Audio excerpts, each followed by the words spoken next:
Way to success by Kulkarni आरी sir या चॅनलमध्ये सर्वांचं स्वागत. H S C board Pune अंतर्गत 11वी आणि 12वी सायन्समधील केमिस्ट्री सब्जेक्टचे आपण वेगवेगळ्या प्रकारचे व्हिडिओ या चॅनलच्या माध्यमातून पाहत आहोत. तर असाच इयत्ता 12वी मधील केमिस्ट्री सब्जेक्टसाठी आयोनिक इक्विलिब्रिया ह्या चॅप्टरचा आपण एक व्हिडिओ बघितलेला आहे. तर त्याचाच पार्ट 2 हा आज आपण बघणार आहोत, कंटिन्यू करणार आहोत. तर ह्यामध्ये आयोनिक प्रॉडक्ट ऑफ वॉटर हा पहिला मुद्दा आपण बघणार आहोत. तर आयोनिक प्रॉडक्ट ऑफ वॉटर जो आपण KW ह्या अक्षराने दाखवतो. The product of molar concentration of hydronium ion or hydrogen ion and hydroxyl ion at equilibrium in pure water at the given temperature is called ionic product of water. It is denoted by KW. KW equal to concentration of PH3O plus into concentration of OH minus, which is equal to 1 into 10 raised to minus 14 at 298 kelvin. Room टेम्परेचरला किंवा 298 केल्व्हिनला ionic product of वॉटरची किंमत ही 1 गुणिले 10⁻14 असते. Then pH scale. Instead of writing concentrations of PH3O plus ion in mole per dm cube, sometimes it is convenient to express it on the logarithmic scale. This is known as pH scale. त्यालाच आपण pH scale असं म्हणतो. आणि pH स्केलवरून आपल्याला सोल्युशनची acidity, basicity किंवा neutrality त्याचं nature ठरवता येतं. त्यामध्ये pH अँड pOH अशा 2 टर्म आहेत. pH is the negative logarithm to the base 10 of concentration of H3O plus ion or H plus ion. The formula of pH equal to minus log to the base 10 of concentration of H3O plus. While pOH is the negative logarithm to the base 10 of molar concentration of OH minus ion, that is the hydroxyl ion. pOH equal to minus log to the base 10 of concentration of OH minus ion. Then relationship between pH and pOH. pH and pOH मधली relationship आहे. त्यानंतर pH scale हे 1 ते 14 किंवा 0 ते 14 मध्ये pH scale आहे. त्यामध्ये 0 ते 7च्या दरम्यान ज्या सोल्युशनचा pH असतो त्याला आपण ॲसिडिक सोल्युशन म्हणतो किंवा त्याची नेचर हे ॲसिडिक असते. त्यानंतर 7 ते 14च्या दरम्यान ज्याचा pH असतो ते नेचर हे बेसिक असतं किंवा अल्कलाइन म्हणतो आपण त्याला. तर एक्झॅक्ट 7 ज्यांचा pH असतो त्याला त्या सोल्युशनला आपण न्यूट्रल सोल्युशन असं म्हणतो. Then hydrolysis of salts. त्यामध्ये पहिला पॉईंट आहे टाइप्स ऑफ सॉल्ट.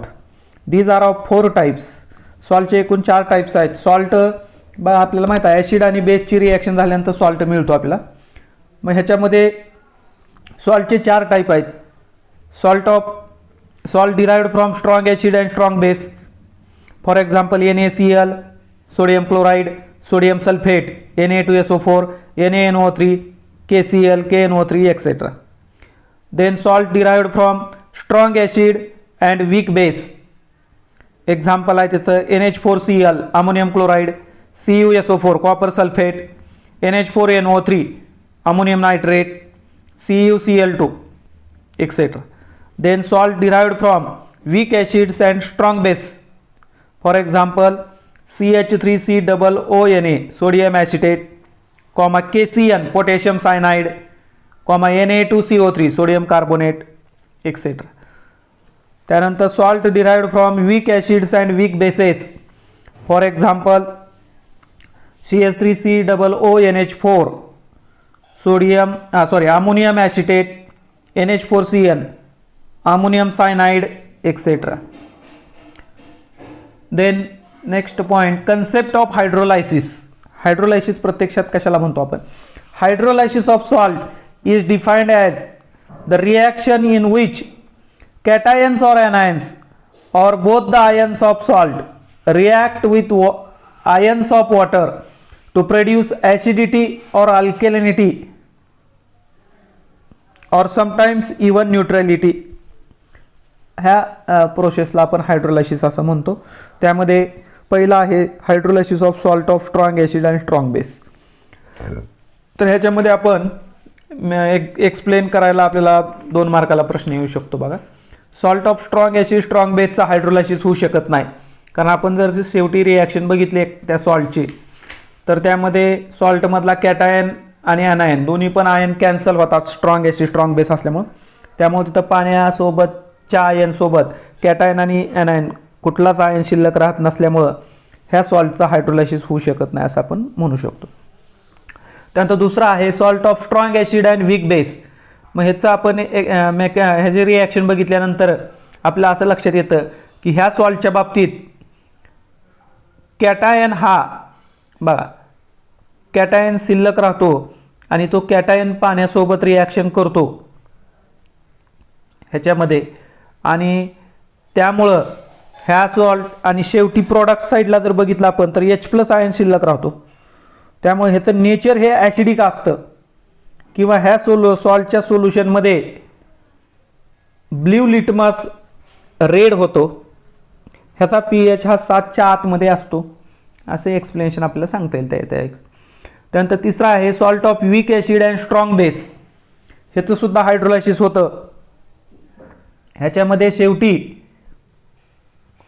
प्रोडक्ट साईडला जर आपण बघितलं बघा, ह्यामध्ये ॲनायन्स पाण्यासोबत रिॲक्ट होतो, शिल्लक राहतो रिॲक्शनमध्ये. त्यामुळे हे हायड्रोलायसिस रिॲक्शन आहे असं म्हणू शकतो आपण. आणि प्रोडक्ट साईडला OH- आयन एक्सेस होतो ज्यादा. त्याच्यावरून आपण सांगू शकतो की ह्या सॉल्टचं नेचर हे बेसिक आहे. ह्या सॉल्टच्या सोल्युशनमध्ये रेड लिटमस ब्ल्यू होतो आणि त्याचबरोबर ह्या सोल्युशनचा pH हा 7 पेक्षा जास्त असतो. त्यानंतर salt of weak acid and weak bases. Salt of weak acid weak बेसच्या बाबतीत मात्र आपण ठामपणे त्याचं नेचर ॲसिडिक आहे का बेसिक आहे का न्यूट्रल आहे सांगू शकत नाही. त्यासाठी आपल्याला त्याच्या अजून एक फॅक्टरची आवश्यकता असते. तर ह्यामध्ये त्याचा dissociation constant of weak acid K आणि dissociation constant of weak base KBच्या किमती माहीत असावं लागतात. आणि त्यामध्ये 3 कंडिशन आहेत. तर ह्यातले काही सॉल्ट हे ॲसिडिक पण असतात, नेचर दाखवतात. तर काही salt of weak acid weak बेसमधले काही सॉल्ट हे बेसिक नेचर असतं त्यांचं, तर काही सॉल्टचं नेचर हे न्यूट्रल पण असतं. अशा 3 कंडिशन आहेत. मग ते कशावर अवलंबून आहेत? त्या एक्झाम्पलच्या आपल्याला डिसोसिएशन पहिलं मी सांगितलं आपल्याला, तर त्याच्या KBच्या किमतीवरून आपण हे ठरवू शकतो, डिसाईड करतो. पहिली कंडिशन आहे for which K greater than KB. अशा salt weak acid weak base की ज्यांच्यामध्ये K ची किंमत म्हणजे डिसोसिएशन कॉन्स्टंट ऑफ वीक ॲसिडची किंमत ही डिसोसिएशन कॉन्स्टंट ऑफ वीक बेसपेक्षा जास्त आहे, मोठी आहे, असे सॉल्टचं नेचर हे ॲसिडिक असतं. त्याचं एक्झाम्पल आहे NH4F अमोनियम फ्लोराईड. त्यानंतर दुसरी कंडिशन आहे salt of weak acid and weak base for which Ka less than KB. ह्यांच्या बाबतीत नेचर हे त्यांचं बेसिक असतं किंवा अल्कलाईन असतं. त्याचं एक्झाम्पल आहे NH4Cl अमोनियम सायनाइड. आणि तिसरा इथली कंडिशन आहे salt of weak acid and weak base for which Ka = KB. ह्या सॉल्टच्या ह्या बाबतीत सॉल्टचं नेचर हे न्यूट्रल असतं. त्याचं एक्झाम्पल आहे CH3COONH4 अमोनियम ॲसिटेट. त्यानंतर नेक्स्ट पॉइंट आहे बफर सोल्युशन्स. बघा, buffer solution is defined as a solution which resist change in its pH even on addition of small amount of strong acid or strong base to it. बघा, असं solution की जे solution त्याच्यामध्ये strong acid किंवा strong base थोड्या प्रमाणात टाकलं तरी त्याचा pH बदलत नाही, चेंज होत नाही, pH चेंज व्हायला रेजिस्ट करतं, अशा सोल्युशनला आपण बफर सोल्युशन असं म्हणतो. Then next point types of buffer solution. There are 2 types of buffer solutions. Number 1 acidic buffer solution and number 2 basic buffer solution. First, acidic buffer solution. A solution containing weak acid and its salt with a strong base is called an acidic buffer solution. बघा कसं तयार करायचं, तर कुठलाही एखादा weak acid आणि त्या weak ॲसिडचा स्ट्रॉंग बेस सोबतचा सॉल्ट ह्यांच्या मिक्सचरला आपण ॲसिडिक बफर असं म्हणतो. For example mixture of acetic acid CH3COOH plus sodium acetate CH3COONA. Buffer सोल्युशनचा पण pH आपल्याला काढता येतो. ॲसिडिक बफर असेल तर त्याला pH काढता येतो पहिल्यांदा आपल्याला, आणि बेसिक बफर असेल तर त्याचा पण pH काढता येतो, पण इनडायरेक्ट. बेसिक बफरचा अगोदर POH काढावा लागतो आपला आणि त्यानंतर pH. तर pH काढायचा असेल ॲसिडिक बफरचा तर pH equal to pKa plus log to the base 10 of concentration of salt divided by concentration of acid. म्हणजे आपल्याला इथं pKa आणि सॉल्ट आणि ॲसिडचं कॉन्सन्ट्रेशन ह्या तीन गोष्टी माहीत पाहिजेत. pKa इनडायरेक्ट आहे, pKa डायरेक्ट काढता येत नाही. तर pKa आपल्याला Ka dissociation constant of weak ॲसिडच्या किमतीवरून काढावा लागतो. त्याचा फॉर्म्युला आहे pKa equal to minus log to the base 10 of Ka. त्यानंतर basic buffer solution, a solution containing a weak base and its salt with strong acid is the basic buffer solution. त्याला आपण basic buffer असं म्हणतो.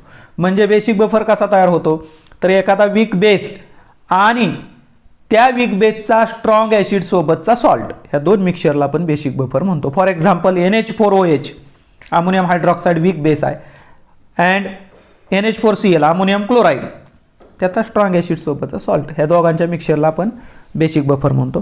त्याचा POH काढण्याचा formula आहे POH equal to PKB plus log to the base 10 of concentration of salt divided by concentration of base, where PKB पण काढावा लागतो इथं. PKB equal to minus log to the base 10 of KB. त्यानंतर properties of buffer solution, buffer सोल्युशनच्या properties आहेत. 2 मार्काला वगैरे प्रश्न येतो बघा. The pH of buffer solution does not change appreciably in addition of small amount of either strong acid or strong base.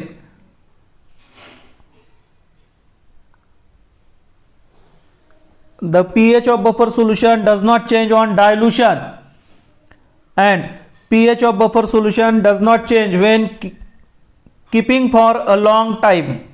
कितीही वेळ ठेवलं तरी त्याचा pH बदलत नाही, डायल्यूशन केलं तरी पण त्याचा pH बदलत नाही, आणि त्यामध्ये ॲसिड स्ट्रॉंग ॲसिड किंवा स्ट्रॉंग बेस ॲड केला तरी पण त्याचा pH बदलत नाही. हे त्याच्या प्रॉपर्टी आहेत. Then next point, application of buffer solution. Buffer सोल्युशनचे ॲप्लिकेशन्स आहेत. वेगवेगळ्या फील्डमध्ये बफर सोल्युशनचं ॲप्लिकेशन आहे. पहिलं आहे in biochemical system. pH of blood in our body is maintained at 7.36 to 7.42 due to buffer. बघा आपला ह्युमन ब्लडचा जो pH आहे तो pH 7.36 ते 7.42च्या दरम्यान मेंटेन केला जातो सतत, कारण शरीरामध्ये आपल्या बफर असतात.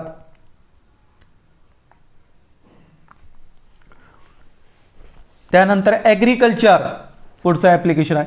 The soil gets buffered due to presence of salts such as carbonate, bicarbonate, phosphate and organic acids. The choice of fertilizer depends upon pH of soil. बघा फर्टिलायझर कुठलं वापरावं सॉइलला हे त्याच्या pH वर अवलंबून असतं किंवा pH वर ठरत असतं. त्यामुळे pH, सॉइलचा pH चेक करणं, डिटेक्ट करणं कल्टिवेशनच्या अगोदर हे अतिशय आवश्यक आहे. त्यानंतर industry, buffers play an important role in paper, dye, ink, paint and drug industries. Then another